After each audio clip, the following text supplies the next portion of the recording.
Hey guys, tonight we begin with something that challenges everything you think you know about medieval Africa, the University of Sankore in Timbuktu. This wasn't a single building, but a network of private madrasas and libraries where manuscripts literally outweighed gold, and where you could debate astronomy with scholars from Cairo while studying mathematics that wouldn't reach Europe for centuries. By the 16th century, Sankoré taught over 25,000 students and collected hundreds of thousands of manuscripts. But before you get comfortable, take a moment to like the video and subscribe if you genuinely enjoy what I do here, and let me know in the comments where you're watching from and what time it is for you. Now dim those lights, get comfortable, and let's discover what daily life was really like in this remarkable center of learning. You awaken not to roosters or church bells, but to the soft murmur of Quranic recitation drifting through the pre-dawn darkness. The gentle cadence of a scholar 3 houses down, already deep into his morning devotions, serves as your alarm clock in the city where knowledge shapes even the rhythm of dawn. Your sleeping quarters reflect the university's unique approach to student housing, which is to say, there isn't any formal system. You lodge in a scholar's compound, sleeping on a simple straw mat in a small room where manuscripts line the walls like precious sentinels.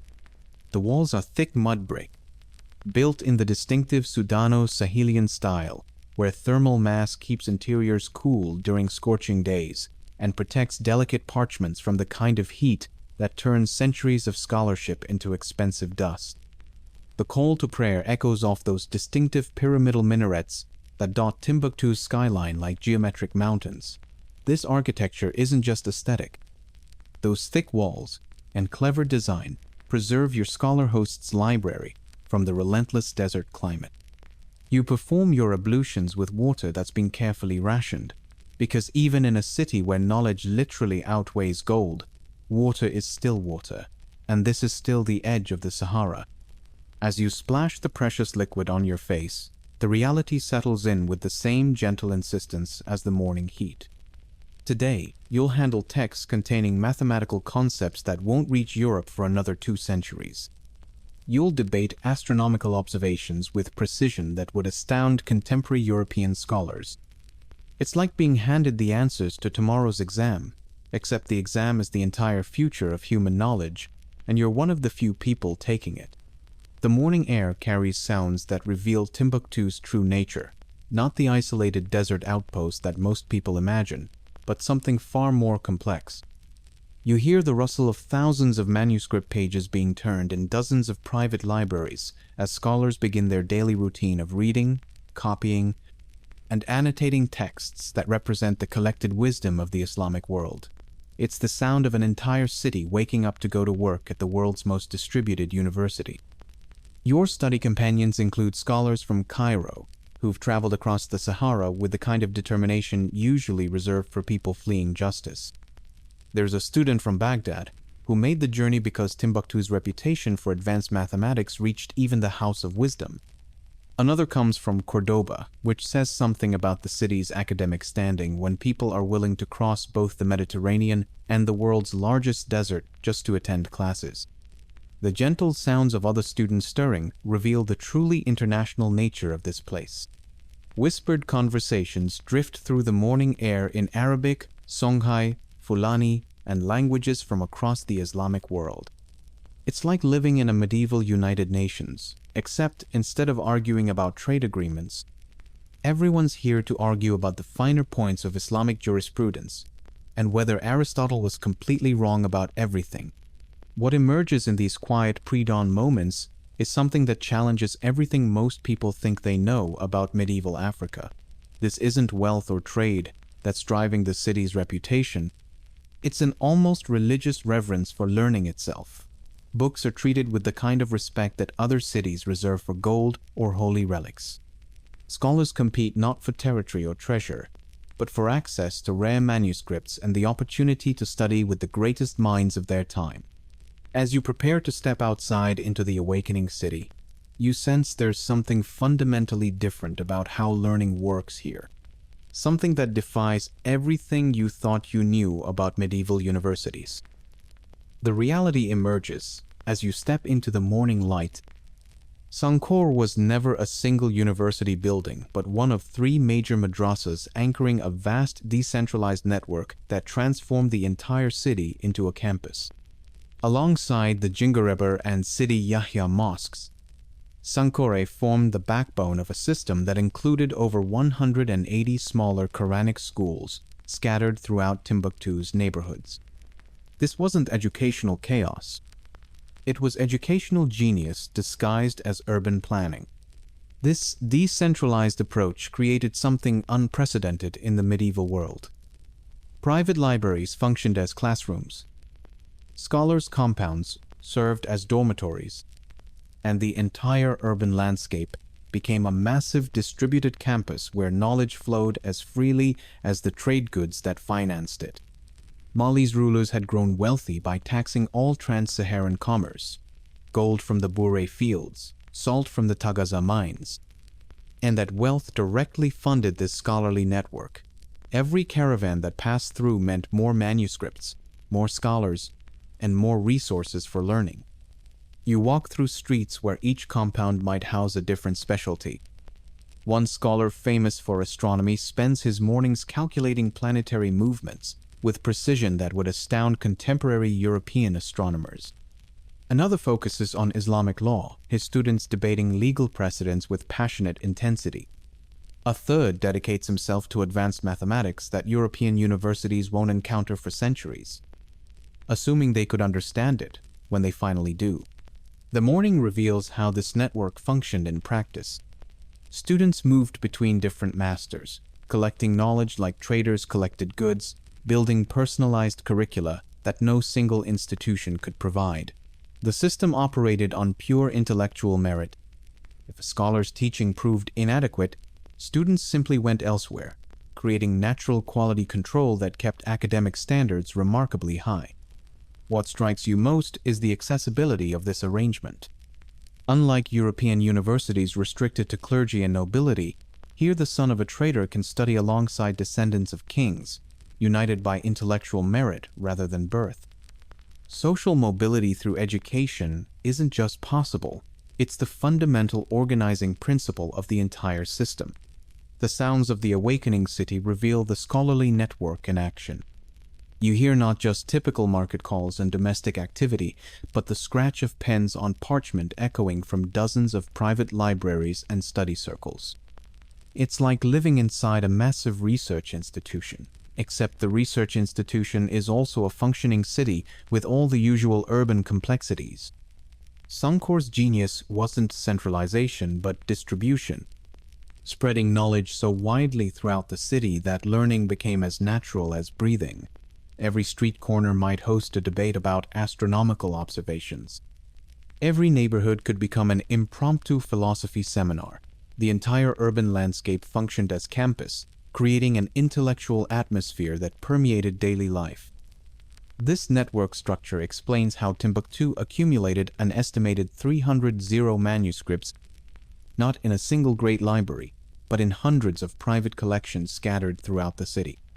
Each scholar maintained his own holdings, creating a distributed repository of knowledge that made the entire city function as one enormous university library. The competition between schools created an intellectual arms race that benefited everyone involved, with scholars competing for the best students by offering increasingly sophisticated curricula. As you choose which scholar to visit first this morning, you're participating in an educational model that made Timbuktu the intellectual capital of medieval Africa. The decision carries weight. Each teacher offers different strengths, different approaches, different connections to the broader world of Islamic scholarship. Your choice will shape not just your morning, but your entire understanding of subjects that European universities won't teach for centuries. The sun climbs higher, and the scholarly network of Timbuktu comes fully alive around you. The morning air carries the promise of knowledge that awaits, and somewhere in this maze of mud brick compounds lies your first encounter with texts more valuable than gold itself. Your first lesson begins with something that challenges medieval assumptions, handling manuscripts that commanded extraordinary value. These weren't just books, but scholarly commentaries traded for the equivalent of dozens of gold dinars, in a time when most of the world considered Africa a land without writing. The scholar carefully places before you a manuscript on astronomy, its pages filled with astronomical tables drawn from Mamluk Egypt and refined through local observations. You try not to think about the fact that you're holding what amounts to a small fortune, while your hands are still slightly damp from morning ablutions. These aren't just religious texts, as many assume when they think of Islamic scholarship. The morning reveals works on medicine that would astound contemporary physicians, mathematical treatises that approach problems with elegant solutions, and philosophical works that engage with Aristotle while developing entirely original arguments. The true scope of African intellectual achievement unfolds page by page, each manuscript challenging assumptions about who was thinking what when. You learn the meticulous process of manuscript creation, which makes modern book production look like a casual weekend hobby. The preparation of paper from cotton and linen rags requires specific techniques to create surfaces that won't crumble in the desert heat. The mixing of inks from local gum and soot involves chemistry that creates pigments remaining vibrant after centuries. The careful binding ensures survival in a climate that treats most organic materials like a very slow-acting furnace. Each step represents specialized knowledge passed down through generations of craftsmen who understood that preserving knowledge required defeating time itself. The morning's copying work reveals why these texts command such extraordinary value. Each page represents hours of skilled labor, and a single mistake means starting the entire page over completely, making every word precious beyond measure.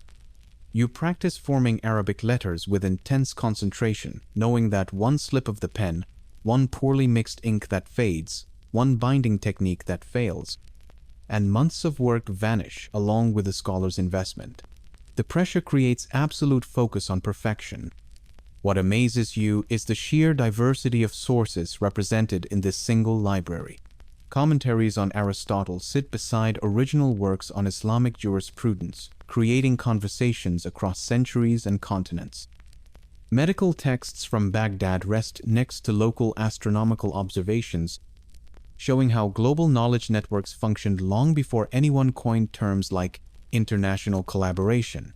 Private libraries here ranged from dozens to over 1,000 manuscripts each, with prominent families like the Haidara maintaining collections that would eventually number 30,000 volumes.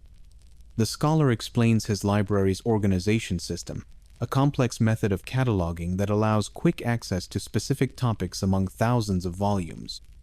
This medieval information system demonstrates remarkable sophistication, using cross-references and subject classifications that would impress modern librarians. Books are grouped by subject, then by author, then by commentary level, creating a navigational structure that turns potential chaos into accessible knowledge. As you practice copying a mathematical proof dealing with geometric relationships, you realize you're not just learning academic content. You're participating in the preservation of human knowledge, ensuring these insights survive for future generations. Each stroke of your pen connects you to an unbroken chain of scholarship stretching back centuries and forward into an uncertain future. The manuscript tradition reveals Timbuktu's true role in medieval intellectual life. This isn't just a center of Islamic learning, but a crucial link in the global circulation of knowledge, where texts from across the known world were copied, commented upon, and preserved. Ideas that originated in Baghdad were refined in Cordoba, then further developed in Timbuktu, creating an intellectual network that spanned continents. By midday, your hand is cramped from copying, your back aches from hunching over manuscripts, and you understand why books weren't luxury items for the wealthy to display. They were essential tools of intellectual life, as necessary as food or shelter for anyone serious about learning. The city's economy ran on knowledge as much as gold, creating a market where ideas had tangible value.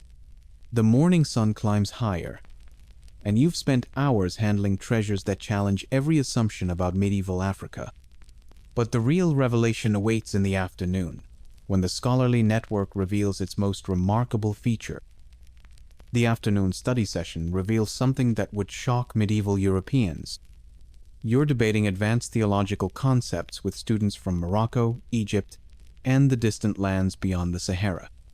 Your Islamic law class brings together minds from across Africa and the Middle East, creating intellectual exchanges that span continents and challenge every assumption about medieval Africa's supposed isolation.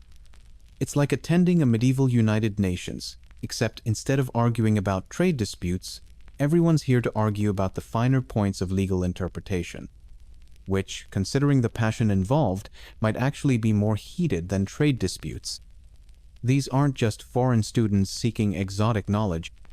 They're serious scholars who've traveled months through dangerous terrain because Timbuktu's reputation for learning has spread across the Islamic world like academic gossip, but with considerably higher stakes. Your classmate from Cairo didn't trek across the Sahara for the adventure tourism opportunities. The student from Baghdad didn't make the journey because he heard the local cuisine was exceptional. They're here because Timbuktu offers something they can't get anywhere else: access to scholarly traditions that have evolved in unique directions, creating new approaches to ancient questions. The discussion reveals the sophisticated nature of medieval African scholarship through debates about legal interpretation that require mastery of Arabic literature, philosophy, and comparative jurisprudence. Today's topic involves the application of Islamic law to commercial disputes, which sounds dry until you realize that these legal principles will govern trade relationships across half the known world.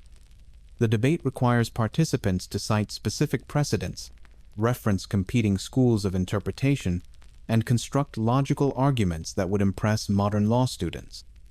Assuming modern law students could handle the additional challenge of conducting their entire discussion in classical Arabic. You notice how your Songhai classmate seamlessly switches between local languages and classical Arabic, embodying the multilingual sophistication that made Timbuktu a true cosmopolitan center.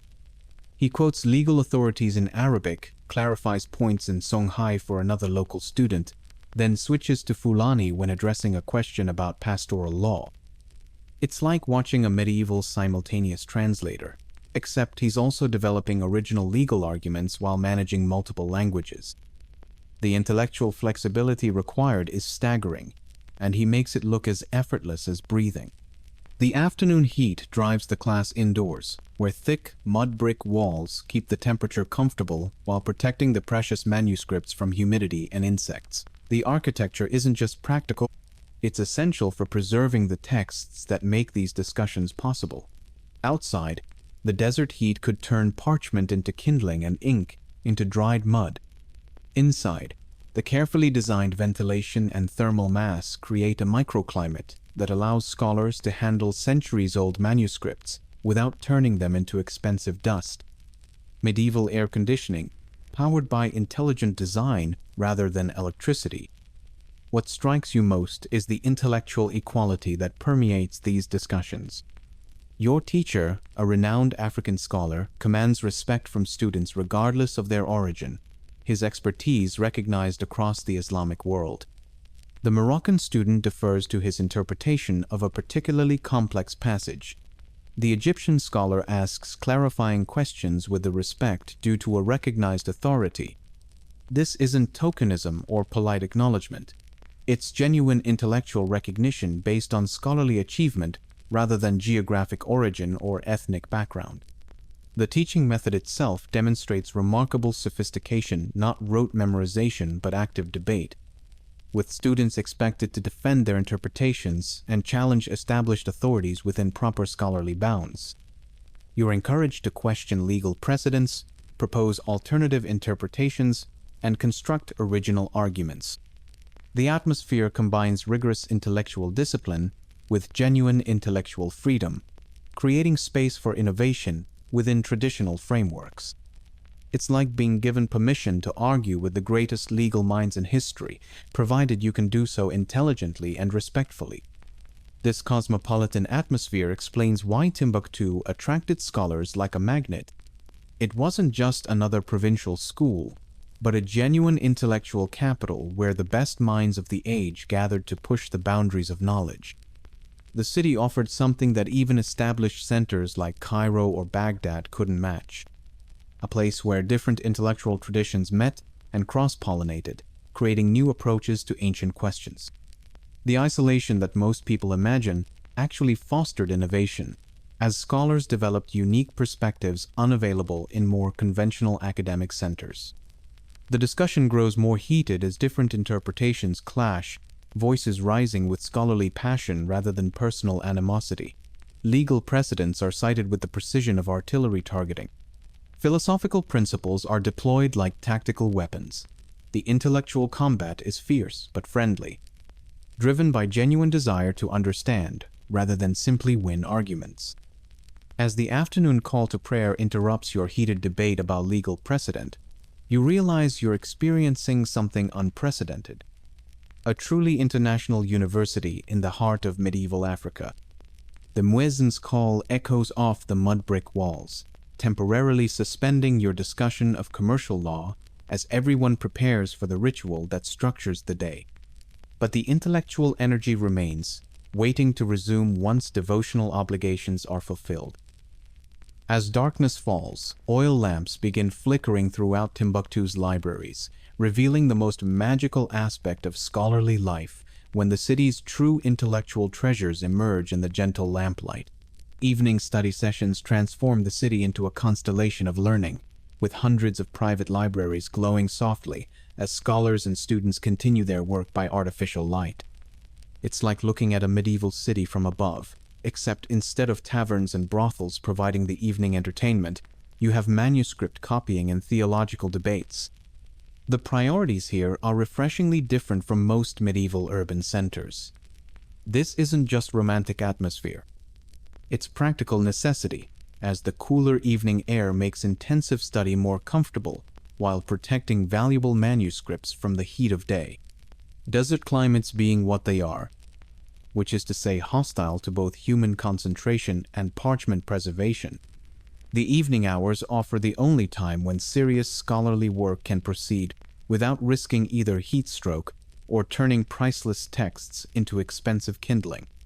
Medieval air conditioning, courtesy of the Earth's rotation. You join a small group gathered around your teacher's most precious texts, works so valuable they're only brought out for advanced students in the security of evening sessions. These aren't the manuscripts you've been practicing on during the day. Those were the scholarly equivalent of training wheels. These evening texts represent the crown jewels of his collection, volumes that have survived centuries of desert heat, political upheaval, and the occasional student who didn't wash his hands properly before handling priceless documents. The security measures would be impressive if they weren't so necessary.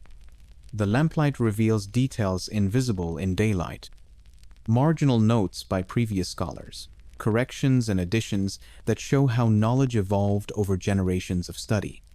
Under the flickering illumination, you can see where a 13th century astronomer corrected a calculation, where a 14th century legal scholar added a cross-reference, where a 15th century philosopher inserted a comment that essentially amounts to, "I think this guy missed the point entirely." The manuscripts become archaeological sites of intellectual development, each annotation representing years of careful thought. What emerges in these quiet hours is the profound sense of continuity. You're not just learning facts, but joining a chain of scholarship that stretches back centuries and will continue long after you're gone. The flickering lamplight creates shadows that seem to include all the previous students who sat in this same spot, debating the same questions, struggling with the same difficult passages. It's like joining a conversation that began before you were born and will continue after you die, except the conversation is about advanced mathematics and Islamic jurisprudence rather than gossip about neighbors. The evening sounds of Timbuktu create the perfect backdrop, distant market activity fading to whispers, the soft scratch of pens on parchment, the occasional murmur of scholarly discussion. The city doesn't shut down at sunset, but it does shift into a different mode, trading the bustle of commerce for the quieter rhythms of study.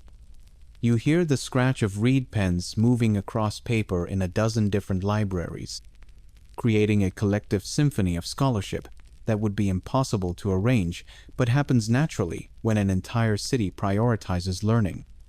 Your teacher shares stories of legendary scholars who once sat in this very room, creating a sense of connection to the great minds who built Timbuktu's intellectual reputation. He speaks of Ahmad Baba, who served as the final chancellor of Sankore and wrote more than 40 books before his death in 1627. The man amassed a personal library of 1,600 volumes, which sounds impressive until you realize he actually read all of them. Unlike modern book collectors who treat libraries as interior decoration, his works remain the best sources for studying the legal history of the Western Sudan, though his prolific output suggests he either wrote very quickly or never slept. The stories aren't just academic name-dropping. They're reminders that intellectual achievement requires both brilliance and persistence. These legendary scholars didn't just have great ideas, they spent decades developing those ideas, refining their arguments, and training students to carry their work forward. The lamplight illuminates not just manuscripts, but the reality of what serious scholarship requires: years of patient effort that most people would find mind-numbingly tedious. These evening sessions reveal why Timbuktu became legendary, not for dramatic discoveries, but for the quiet, persistent dedication to learning that accumulated over generations into something truly extraordinary. The city's reputation wasn't built on intellectual fireworks, but on the steady accumulation of knowledge, the careful preservation of texts, and the training of students who would carry scholarly traditions forward. Success measured in manuscripts copied rather than battles won. As you finally close your books near midnight, the oil lamp casting dancing shadows on manuscript pages, you understand that you've experienced something that challenges every assumption about medieval Africa and the nature of learning itself. The weight of what you've experienced settles in as you prepare for sleep. You've spent a day in one of history's most sophisticated centers of learning, in a place and time that most people never knew existed. The quiet night reveals Timbuktu's true legacy, not the exotic tales of gold and mystery that would later capture European imagination, but the profound intellectual achievements that shaped the medieval world. The gold was impressive, but the books were transformative.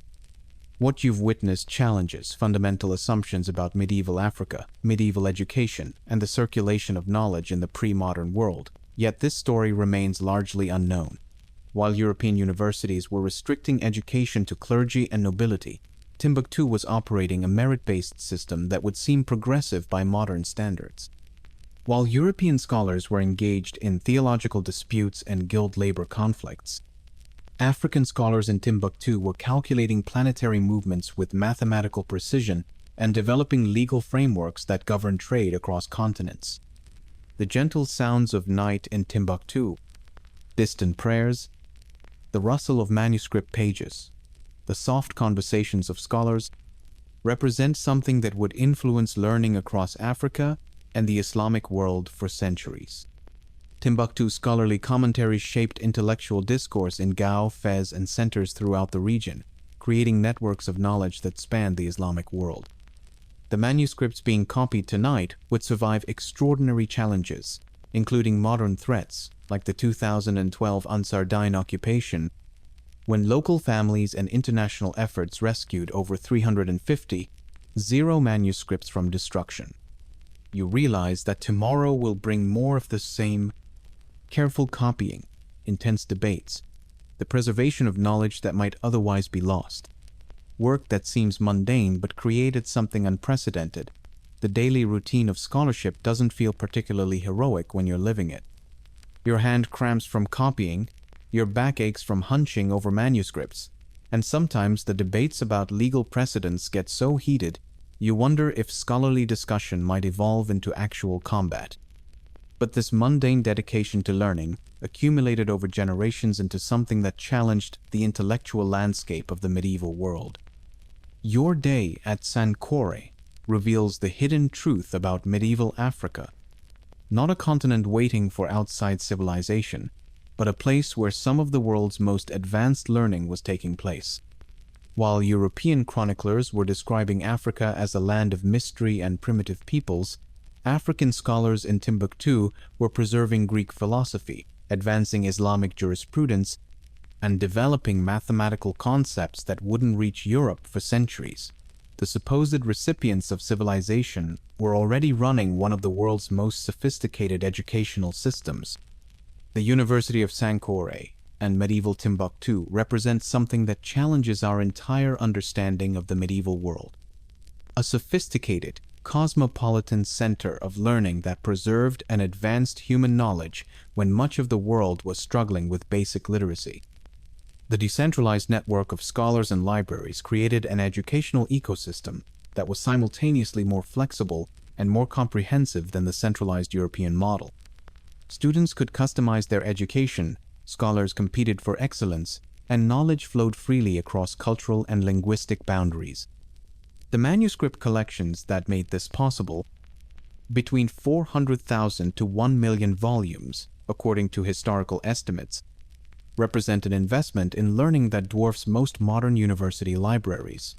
These weren't just religious texts, but works covering astronomy, mathematics, medicine, philosophy, and law.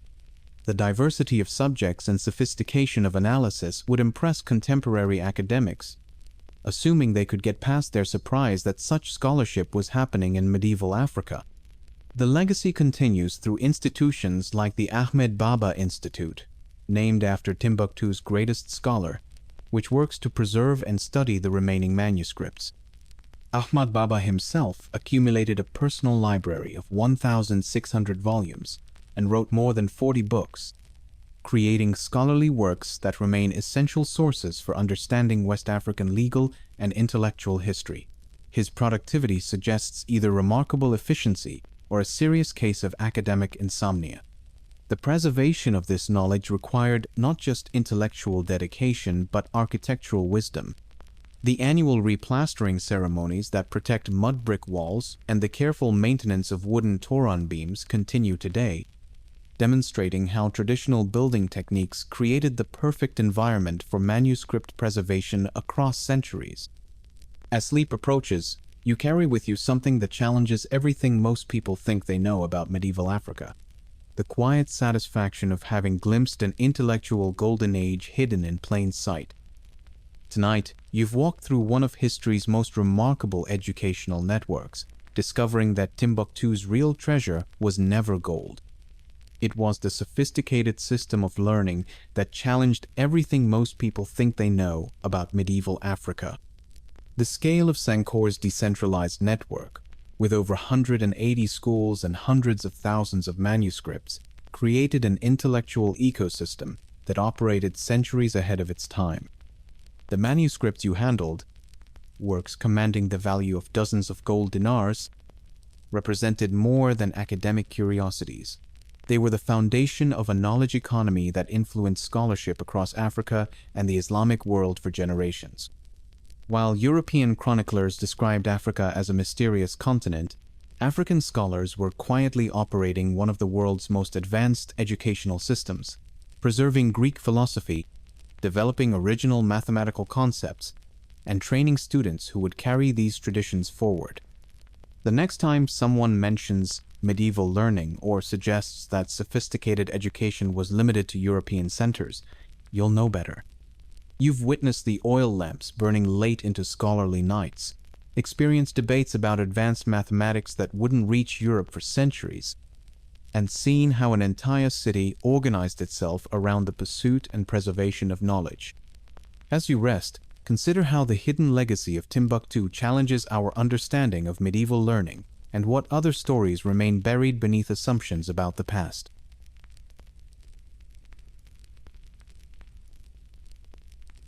Hey guys, tonight we're exploring something that should be impossible. A group of people in Mali who knew about a star that Western science didn't officially discover until 1862. The Dogon people have been describing Sirius B for centuries, calling it Po-Tolo, the smallest seed. They knew it was incredibly dense, that it orbited the bright star Sirius every 50 years, and that it was invisible to the naked eye. No telescopes, no modern instruments, just ancient knowledge passed down through generations. So how did they know what took our most advanced equipment centuries to confirm? Perched on these ancient sandstone cliffs, the Dogon have been watching the same stars for over 1,000 years, seeing things that shouldn't be visible. The Bandiagara escarpment rises like a natural theater, its cliff faces carved by wind and time into perfect seats for the universe's longest-running show. And the Dogon people have been the most dedicated audience members in history, the kind who never miss a performance and somehow always know what's happening backstage. The Dogon didn't choose this location for the views, though the views are admittedly spectacular. They settled here because the cliffs offered protection from raiders and the plateau provided decent farming. But there's something to be said for accidentally creating the world's most inconvenient astronomical observatory. Every night, these cliff-dwelling farmers became part-time astrophysicists. Their work guided by the dry clarity of Dogon skies, where stars pierce the darkness with startling precision. Their daily rhythm follows a pattern that would make modern astronomers weep with envy. The men work the millet fields during the day, tending crops that depend entirely on seasonal rains and celestial timing. When the sun sets, the real work begins. Village elders gather in the courtyard, pointing at specific stars with the casual precision of people discussing the weather. Except their weather happens to be occurring several light years away. This isn't stargazing in the romantic sense. No blankets, no wishes, no wondering if that satellite is actually Venus. They mapped stars as carefully as they timed planting by the rains. It's astronomy as a practical skill, which somehow makes it more impressive than astronomy as a hobby. The echo of ceremonial drums marks these gatherings, where astronomical knowledge flows through ritual as much as observation. The oral tradition system works like a cosmic filing cabinet, maintained entirely through memory. Knowledge passes from elder to younger through stories, songs, and ceremonies that encode astronomical data within cultural narratives. The most sacred star knowledge is shared in Sigiso, a secret language taught only to circumcised men during initiation rites, illustrating how deeply astronomy is woven into their social fabric. No writing, no diagrams, no backup copies. Just human memory storing centuries of stellar observations with the reliability of a computer and the charm of bedtime stories. Here's where things get interesting. In the way that finding your grocery store cashier is actually a nuclear physicist is interesting. These isolated cliff dwellers, working with naked eyes and no instruments beyond their own brains, developed astronomical knowledge that rivals modern science. They described stellar mechanics, orbital periods, and cosmic relationships with accuracy that makes professional astronomers uncomfortable. The elevated perspective certainly helps. Standing on these plateaus, you're literally above the atmospheric distortion that plagues lowland observers. The air is thin, dry, and remarkably clear, natural conditions that would make telescope manufacturers jealous. But good viewing conditions don't explain knowing about things that are fundamentally invisible to human sight. The mystery deepens when you realize these aren't casual observations passed down through generations of telephone game.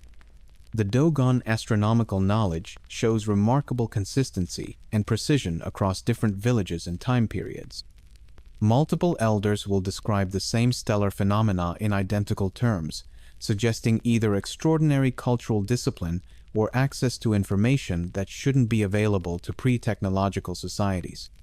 What makes this particularly puzzling is the specificity. The Dogon don't just say stars move in patterns. They provide detailed descriptions of invisible stellar companions, precise orbital periods, and characteristics of celestial bodies that Western science wouldn't confirm until the 20th century. It's like discovering your neighbor has been casually mentioning quantum mechanics for the past few decades without owning a physics textbook. The contradiction is stark. An isolated agricultural society possessing astronomical knowledge that required our most advanced instruments to verify. The Dogon have been describing invisible stars and their movements with accuracy that Western science wouldn't achieve until we had telescopes powerful enough to detect white dwarf companions and measure their gravitational effects. And there's one particular star in their night sky that holds the key to understanding this impossible knowledge. Sirius dominates the winter sky like that friend who always has to be the center of attention at parties. It's the brightest star visible from Earth, blazing with the intensity of 25 suns and announcing its presence with all the subtlety of a spotlight. To every human eye that's ever looked up, Sirius appears as a single brilliant point of light, clean, simple, uncomplicated. The kind of star that doesn't require a manual. But the Dogon look at Sirius and see something entirely different. They insist it has an invisible companion star they call Potolo, which translates roughly to seed of the fonio grain. This companion is incredibly small, incredibly heavy, and completely invisible to human sight. They called Potolo the smallest seed, the hidden acorn of creation. The Dogon describe Potolo with the casual precision of people discussing the weather. They say it orbits Sirius every 50 years, following an elliptical path like a cosmic egg. They claim it's made of matter so dense that a cube of its material weighs 20,000 tons, comparable to a small mountain compressed into a pebble.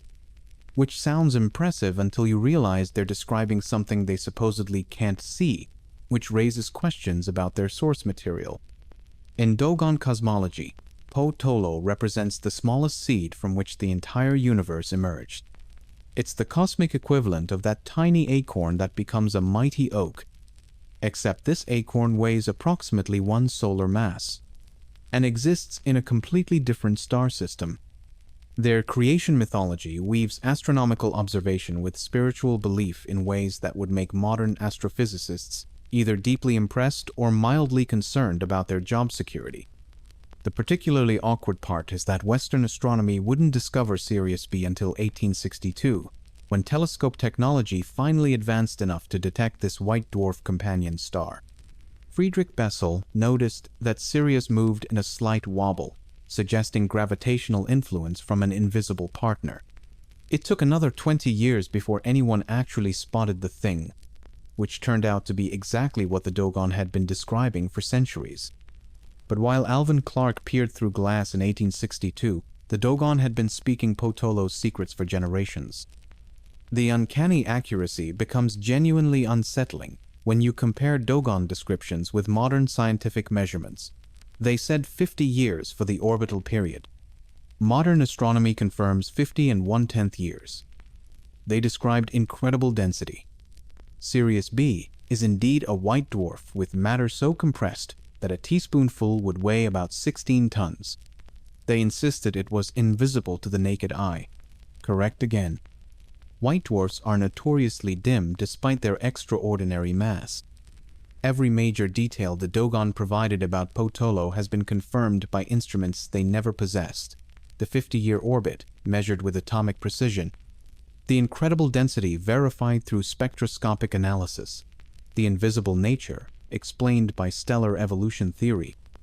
It's like discovering your grandmother's recipe was actually a complex chemical formula she somehow intuited without ever taking chemistry. The more you examine their astronomical knowledge, the more uncomfortable the questions become. How does an isolated agricultural society develop detailed understanding of stellar phenomena that requires advanced instruments to detect? Either the Dogon possessed observational capabilities that defy explanation, or they had access to information through means that challenge our assumptions about knowledge transmission in pre-technological cultures. This astronomical puzzle might have remained a local mystery in Mali, known only to village elders and their carefully chosen successors.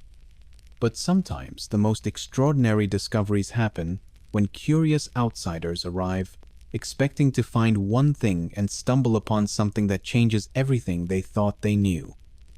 In the 1930s, 2 French anthropologists arrived in Mali with notebooks and patient curiosity. Marcel Grial and Germaine Dieterlen came seeking pottery and masks, and instead found star charts etched in memory. They wanted to document Dogon art, religion, and social structures, the sort of cultural inventory work that keeps universities happy and grant committees satisfied. It was supposed to be straightforward field work, the academic equivalent of a routine oil change. But the Dogon had other plans.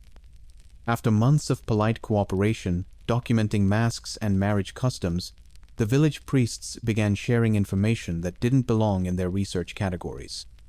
They started describing stellar systems and cosmic mechanics with the casual precision of people discussing crop rotation.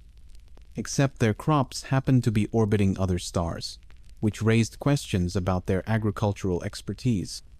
The gradual revelation process worked like the world's most exclusive astronomy club, where membership required proving your sincerity through years of patient listening. The Dogon elders tested Grial and Dieterlen's commitment, revealing deeper layers of star knowledge only after determining these foreign visitors were genuinely interested in understanding, rather than just collecting exotic stories for European audiences. The breakthrough came in 1946, when Grial spent 33 days in intensive conversation with Ogotemli, a blind elder who served as the village's keeper of cosmic knowledge. This extended dialogue unlocked much of the Dogon cosmology that had remained hidden from outsiders. When the astronomical floodgates finally opened, the anthropologists documented not just Sirius B, but Dogon knowledge of Jupiter's 4 major moons, Saturn's rings, and the Earth's rotation around the Sun. The detailed drawings and diagrams the elders provided looked like astronomical textbook illustrations, complete with orbital mechanics and stellar relationships mapped with mathematical precision. Grial and Dieterlen found themselves documenting not just cultural beliefs, but what appeared to be a comprehensive cosmic curriculum taught through oral tradition. It was like discovering your local librarian has been quietly maintaining the world's most accurate star charts, using nothing but memory and centuries-old stories. The careful documentation process consumed decades of their careers. Grial and Dieterlen spent years recording these oral traditions, cross-referencing accounts from different villages, and trying to understand how isolated cliff dwellers had developed knowledge that required instruments they'd never possessed. Their published works laid the foundation for understanding this astronomical puzzle. Le Mythe Cosmologique appeared in 1950, followed by Conversations with Ogotemli in 1970, both documenting the Sirius system details before Western telescopes had fully confirmed them. This cultural exchange represented the first time Western academia encountered the paradox of ancient astronomical precision among pre-technological societies. Their research would eventually inspire Robert Temple's investigation and bring the Dogon mystery to global attention, transforming what began as routine anthropological fieldwork into one of the most debated cases in the study of ancient knowledge.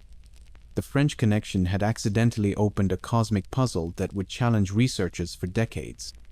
The Dogon's knowledge of Sirius and its invisible companion, however, represented only a fraction of their astronomical understanding.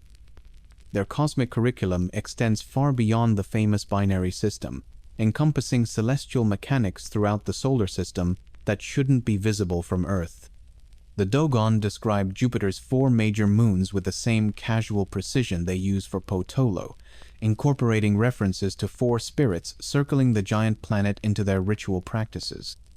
They speak of Saturn's encircling halo, its ring system, despite both phenomena being invisible without telescopic assistance. Here's where the puzzle becomes genuinely uncomfortable. Jupiter's major moons require telescopic observation to detect. Saturn's rings are invisible to the naked eye. These aren't casual observations you make while tending crops.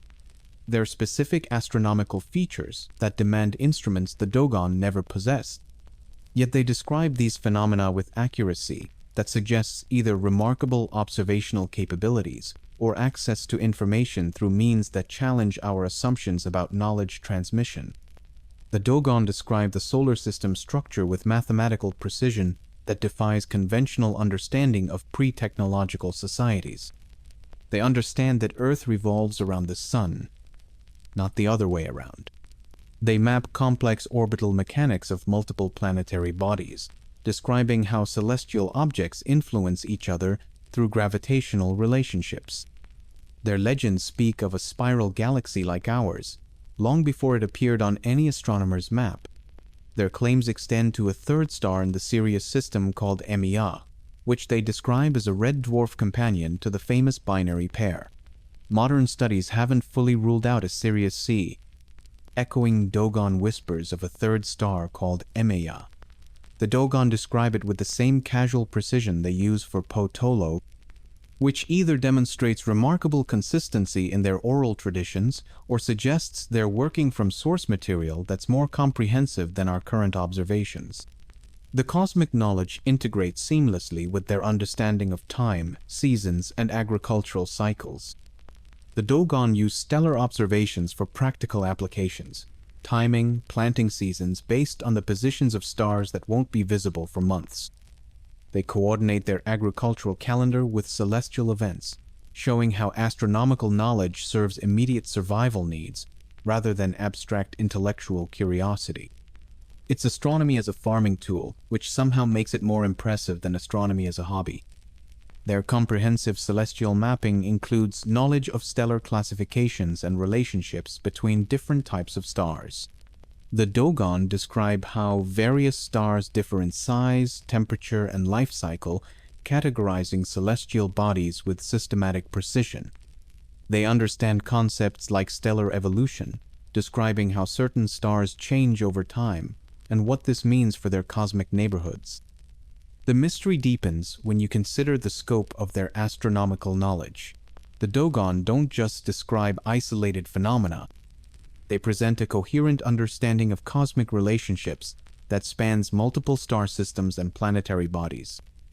Their knowledge shows remarkable internal consistency, with different aspects of their astronomical understanding supporting and reinforcing each other like pieces of a complex puzzle. Recent astronomical studies have found potential evidence supporting some Dogon claims about additional bodies in the Sirius system. Advanced observations using space-based telescopes and gravitational analysis have detected possible perturbations that could indicate the presence of additional stellar companions. The Dogon descriptions may prove as accurate as their knowledge of Potolo, which would raise even more uncomfortable questions about their information sources.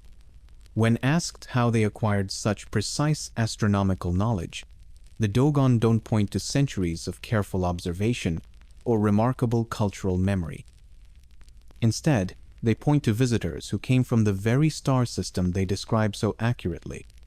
The Namo occupy center stage in Dogon oral tradition as the amphibious beings from Sirius who allegedly brought astronomical and mathematical knowledge to Earth. The word Nomo means those who make order, framing these beings as cosmic teachers rather than casual visitors. According to Dogon accounts, the Namo came specifically to share wisdom about stellar systems and mathematical principles, establishing themselves as fundamental to Dogon understanding of cosmic mechanics. They weren't temporary guests, they were educators with a curriculum that spanned multiple star systems. The Dogon describe these beings with the matter-of-fact precision they use for everything else that shouldn't exist. The Nomo were amphibious, requiring water to survive, and possessed superior knowledge of cosmic mechanics. They visited Earth in ancient times specifically to educate humanity, arriving in what Grial recorded as a dramatic descent marked by thunder, smoke, and lightning that shook the Earth and announced their cosmic origins. The detailed accounts of the Namo's appearance read like a biology textbook written by someone who's never seen conventional biology. They had the bodies of fish but could function on land, possessed superior intelligence, and served as both teachers and spiritual guardians. The Dogon describe them with the same casual authority they use for describing invisible stars, which suggests either remarkable consistency in their storytelling or access to a very unusual faculty directory. Artistic depictions and ritual representations of these beings remain central to Dogon spiritual practices and creation stories. Village ceremonies honor the Namo through masks, dances, and religious observances that integrate cosmic knowledge with daily spiritual life. Even today, masks of the Namo appear at funerals and the 60-year Sigwi festival, linking Earth to stars in silent homage. The beings aren't relegated to ancient history. They continue to feature prominently in contemporary Dogon culture as ongoing spiritual presences and sources of wisdom. This explanation challenges conventional understanding of knowledge transmission in ways that make education theorists either deeply uncomfortable or professionally obsolete. The mythological framework offers a complete solution to the astronomical precision puzzle. Advanced beings from the Sirius system share detailed knowledge about their home stellar neighborhood with receptive human students.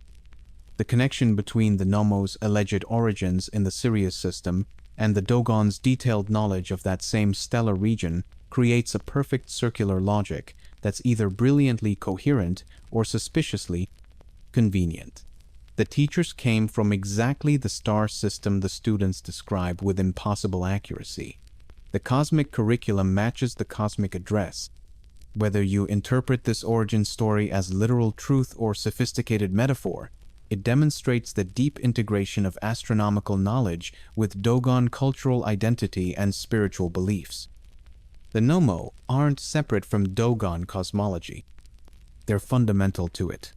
Their teaching role explains not just the precision of stellar knowledge, but its preservation through oral tradition and its central importance in Dogon society.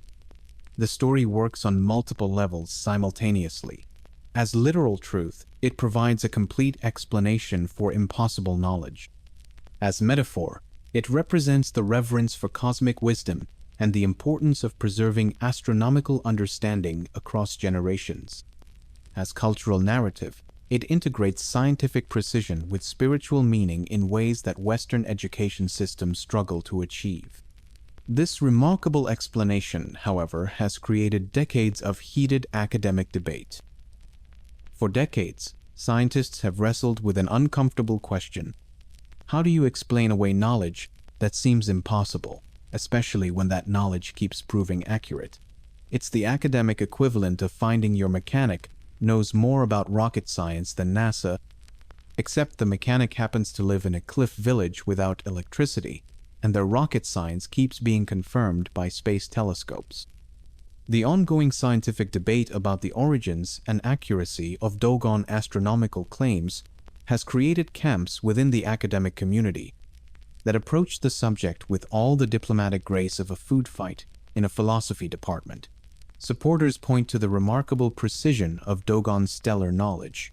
Skeptics suggest various contamination theories. Both sides argue with the passionate intensity of people whose research grants depend on being right. Various theories have emerged to explain the Dogon's knowledge, ranging from ancient contact with advanced civilizations to contamination from European sources. The ancient contact theory suggests extraterrestrial visitors shared cosmic knowledge with isolated African peoples, which is either the most elegant solution to an impossible puzzle or the most creative excuse for not understanding how knowledge transmission actually works. The contamination theory proposes that Dogon elders learned about Sirius B from Western visitors or missionaries, then integrated this information into their traditional stories with such thoroughness that it appears ancient. Carl Sagan and Ian Ridpath led the skeptical charge, arguing that the Dogon learned about Sirius B from Western sources and then retrofitted this knowledge into their oral traditions. Sagan suggested that European visitors or missionaries shared astronomical information that the Dogon absorbed and reinterpreted through their cultural lens. Ridpath pointed out that the first published accounts of Dogon astronomical knowledge appeared after Western discovery of Sirius B, suggesting the timing was suspiciously convenient for contamination theories. Counter-arguments from researchers highlight the depth and integration of astronomical knowledge within Dogon culture and oral traditions. The cosmic information isn't casually mentioned in isolated stories. It's woven throughout their creation mythology, ritual practices, and daily cultural expressions. The knowledge shows internal consistency across different villages and time periods, suggesting systematic preservation rather than recent addition. Critics of the contamination theory point out that integrating complex astronomical concepts into existing oral traditions would require extraordinary cultural coordination and sophisticated understanding of the source material. The methodological challenges of studying oral traditions create genuine difficulties in determining when specific knowledge entered Dogon culture. Unlike written records with clear dates, oral traditions exist in cultural time rather than chronological time. Stories change and evolve while maintaining core elements, making it nearly impossible to pinpoint when particular information became part of the tradition. The absence of written records means researchers must rely on cultural consistency and cross-referencing between different informants, which provides valuable data but can't definitively resolve timing questions. The tension between scientific materialism and the possibility that isolated cultures can develop sophisticated understanding through different methods reflects broader philosophical questions about knowledge, acquisition, and cultural wisdom. Western science assumes that certain discoveries require specific technological capabilities and follows predictable developmental patterns. The Dogon case suggests that different cultures might access cosmic knowledge through methods that don't fit conventional scientific models, whether through extraordinary observational skills, cultural knowledge, preservation, or alternative information sources. Regardless of origin theories, the Dogon's astronomical accuracy remains a testament to the power of careful observation and cultural knowledge preservation. Their stellar knowledge demonstrates remarkable precision, regardless of how they acquired it, showing that human cultures can maintain complex information across generations through oral tradition alone. The debate continues, but the fundamental mystery persists. How did they know what they knew? This remarkable story raises lasting questions about the different paths to understanding our cosmic neighborhood. The Dogon story challenges our assumptions about how knowledge is discovered and preserved, whether through telescopes or through generations of careful sky-watching and cultural transmission. Western science assumes that certain discoveries require specific technological capabilities, following predictable developmental patterns. The Dogon suggests that different cultures might access cosmic knowledge through methods that don't fit conventional scientific models, which is either profoundly humbling or mildly embarrassing for our educational systems. Their astronomical accuracy demonstrates that human cultures can maintain complex information across generations through oral tradition alone. The different paths to understanding our cosmic neighborhood suggest we might learn something from cultures that see the universe through different eyes, though this requires admitting our telescopes aren't the only way to study stars. Somewhere in Mali, people still gather under the same stars, carrying forward ancient wisdom that continues to spark wonder and debate in our modern world.